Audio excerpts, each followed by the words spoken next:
Je m'appelle Philae. Et ceci est mon histoire. Je suis un petit atterrisseur spatial et j'ai été lancé en 2004 en compagnie de la sonde qui me transporte, mon ami Rosetta. C'est le 27 octobre 2010 que j'ai commencé à faire le récit de mes aventures sur les réseaux sociaux.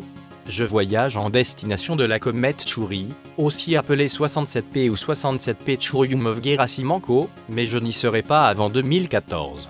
En attendant, je vais essayer de tweeter des choses à propos de moi, ma mission et mon équipe, tous les jeudis. Les vérifications sont terminées, je me mets en hibernation.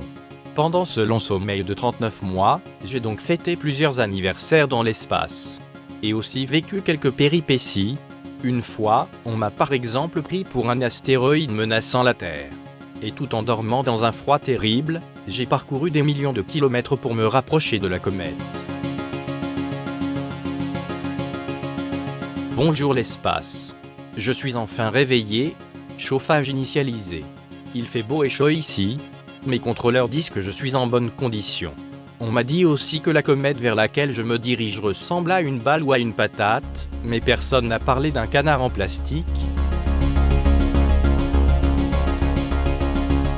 Et plus on se rapproche, plus je commence à être impatient. Le 6 août, je suis enfin arrivé en orbite autour de la comète 67P. Et quelques jours plus tard, j'ai décidé de mon site d'atterrissage. Au total, le voyage aura duré 10 ans, 5 mois et 4 jours. Tout au long du parcours, avec Rosetta, on en a profité pour prendre des selfies. Avec la Terre d'abord, puis Mars, et surtout la comète 67P. Avant d'entamer ma descente, j'en ai profité pour faire un dernier coucou aux copains restés sur Terre.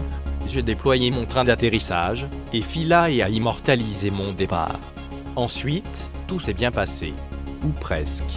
J'ai eu quelques problèmes avec mes harpons, et j'ai rebondi au moment de toucher 67P.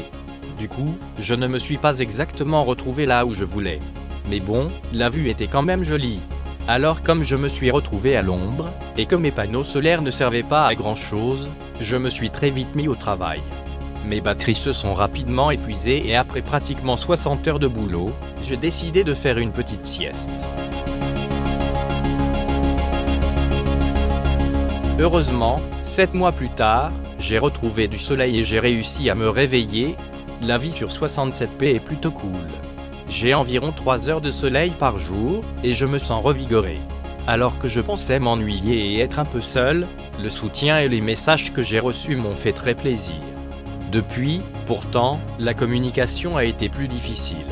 1 an après l'atterrissage, la vie sur la comète se passe bien, mais j'aimerais pouvoir discuter plus souvent avec Rosetta et la Terre.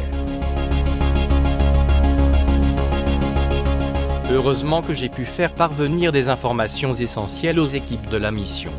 Au final, ça aura été une superbe expérience pour moi et toute la communauté scientifique européenne. Mais ce 21 janvier, je serai trop éloigné du soleil pour pouvoir me recharger. Merci à tous d'avoir suivi mes aventures.